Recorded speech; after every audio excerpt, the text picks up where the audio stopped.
Hello everyone and welcome back to Motion Recaps. In today's video we will narrate a drama fantasy movie called Pan's Labyrinth. Watch out for spoilers. The movie starts with a story about a girl. And not just any girl, the princess of the underground realm. The girl was young and curious, so curious that she escaped to the mortal world where she got blinded by the sun. She forgot her identity. And after many years, she died of old age. The year is 1944. The Spanish Civil War is over, but some of the resistance is still fighting against the new fascist regime. Our protagonist, a girl named Ophelia, is in a car with her mother, Carmen. Ophelia loves fairy tales, and she brought a dozen fairy tale books with her. Her mother is married to a captain of the Spanish National Army, and she carries his son in her womb. By his orders, they are now moving toward a secured hideout where he is waiting for them. Suddenly, Carmen feels sick and the whole caravan stops. Ophelia uses the chance to stretch her legs a little. She finds a weird stone with an eye on it, and after exploring the area, she finds a statue of a man.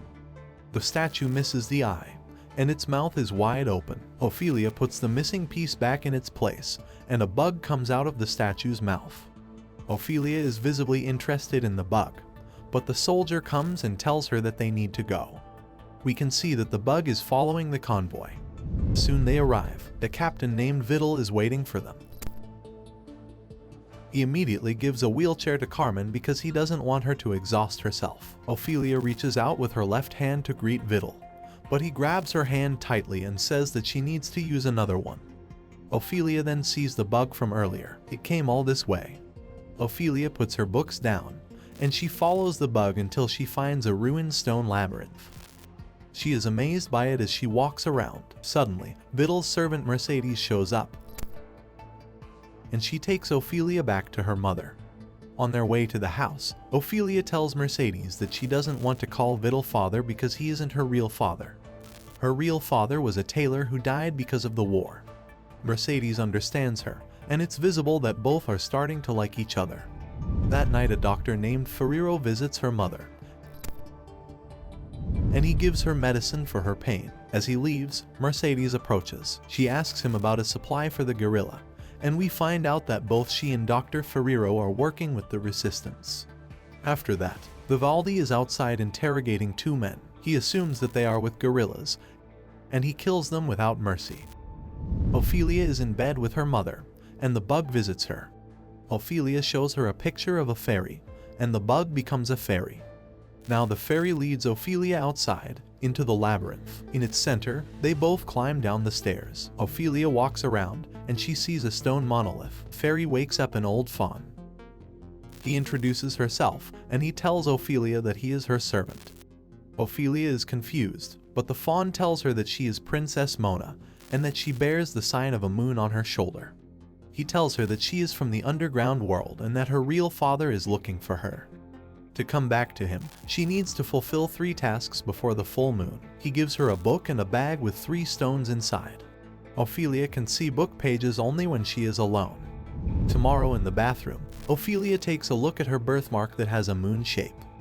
We realize that she is indeed Princess Mona. She also uses a chance in the bathroom, and she finds out that her first task is to feed 3 magic stones to the giant toad living inside an ancient fig tree.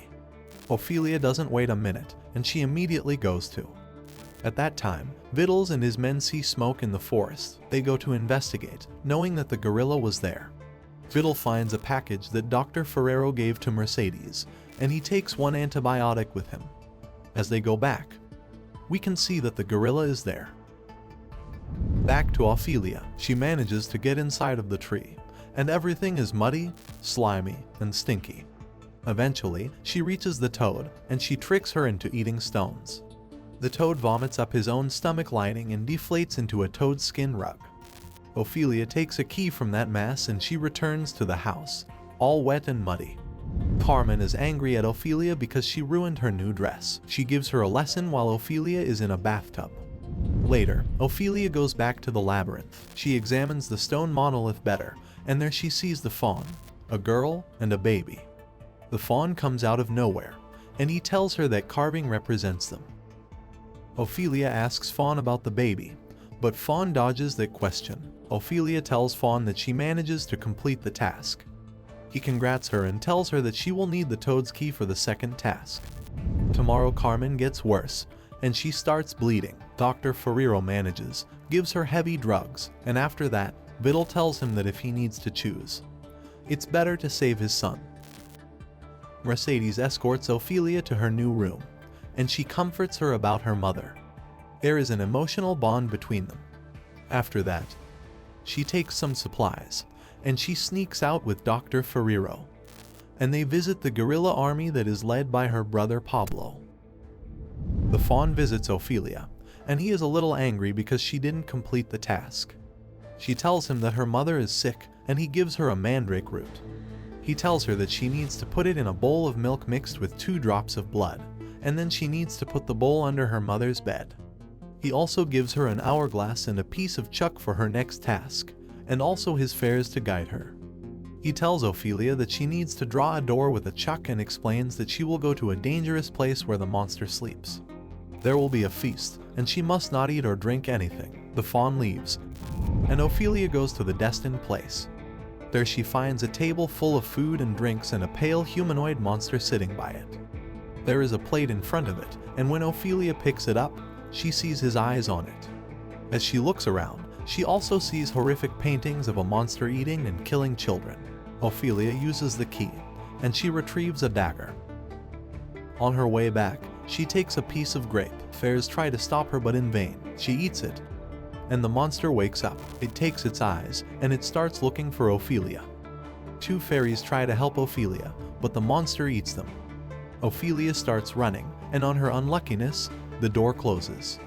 Monster is getting closer. Ophelia manages to draw another door on a ceiling, and she escapes at the last second. She completed the second task. The next day, Ophelia puts the mandrake root under her mother's bed, and it looks like a baby.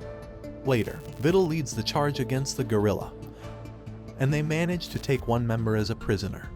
He takes him back for interrogation, and he beats the poor man up really badly. Vidal calls the doctor, and the doctor kills the prisoner out of mercy, directly disobeying Vidal. Vidal shoots him. The Fawn visits Ophelia again at night, and he gets mad at her when he finds out about the incident. He yells at Ophelia and then leaves her. The next morning, Ophelia is checking on the mandrake in her mother's room. Suddenly, Vidal catches her. He is enraged because of that, and also he is weirded out by the mandrake, which looks like a baby mixed with an enormous ginger root. Carmen wakes up and says she'll handle the situation. She throws the mandrake in the fireplace, and when it burns she begins to go into dangerous labor. The labor costs Carmen her life. Luckily, her baby boy can be saved. Mercedes decides to run away to her brother, and she takes Ophelia with her, knowing that Vidal cares only for his son. They sneak away, and they go to the woods, but Vidal finds them. He figures out that Mercedes is working with the guerrilla, and he takes her away for interrogation. He starts to threaten her with her torture tools, but she manages to break free, and she stabs Vidal a few times and cuts his cheek. She runs away into the forest, and Vidal gets out and orders his man to follow her. They go after her, and after some time, they manage to surround her, but the guerrilla shows up, and they start shooting. Only a few of Vidal's men manage to get back. Mercedes is reunited with her brother at last. Ophelia is sitting in her room when the Fawn emerges from the darkness one more time. He tells her that she will give her one last chance to make things right, and she will be able to see her real father again. The Fawness asks her to bring her baby brother to the Labyrinth tonight, and by that deed she will make everything alright. That's her final task. She tells Fawn that the door to her brother is locked. The Fawn smiles, and he gives her a magic piece of the chalk to create her own door. Vidal is in his room, and he is sewing his cheek wound by himself. He is in visible pain, but he manages to do it somehow. He patches the wound, and he drinks some alcohol to sterilize the wound. He is holding his son in his room, and Ophelia is carefully sneaking out to snatch her little brother. Vidal hears something, and Ophelia thinks that she will catch her, but to her surprise, one of Vidal's officers comes in, and he informs Vidal that another officer is wounded. Vidal goes to check the situation out, and there he finds about the gorilla attack. Ophelia uses the situation to pour some morphine into the Vittle's glass with his drink. Vittle orders his man to prepare for the attack, and he goes back to his room. He takes a shot from his glass, and he sees Ophelia holding her little brother. She runs away, and he goes after her. However, his movement is really clumsy because of the morphine. As he follows Ophelia, we can see that the gorilla launched a full attack on the Vittle's force. Vittle doesn't pay attention to that because he wants his son more than anything. He continues to follow Ophelia. Mercedes enters the house with a few gorilla members to find Ophelia, but there is no trace of her. Ophelia gets into the center of the labyrinth where the faun is waiting for her. He tells her to give him her little brother, and he will sacrifice him with the dagger she retrieves from the pale monster's place. That way, she will manage to get to her underworld kingdom. Ophelia refuses, but the faun tells her that they need the blood of an innocent, and that she won't even miss her brother because she barely even knows him. Ophelia still refuses to sacrifice her little brother, and the faun flees into the darkness. He shoots Ophelia in cold blood, and he takes his son. He exits the labyrinth only to meet Mercedes and the rest of the gorilla. She takes his son, and they shoot him dead. Mercedes then goes to the labyrinth only to find poor Ophelia shot on the floor. Her blood is slowly dripping into the stone pool. That way, Ophelia opened a passage to the underworld. Ophelia wakes up in a golden room. She is well dressed, and she sees her parents, a king and a queen. They are sitting on their thrones, and there is a third throne just for her. The faun is there, and he bows to her. She is finally reunited with her family. And that's it for today's video. If you had a good time watching it, don't forget to like, subscribe, and hit the notification bell for more interesting movie recaps.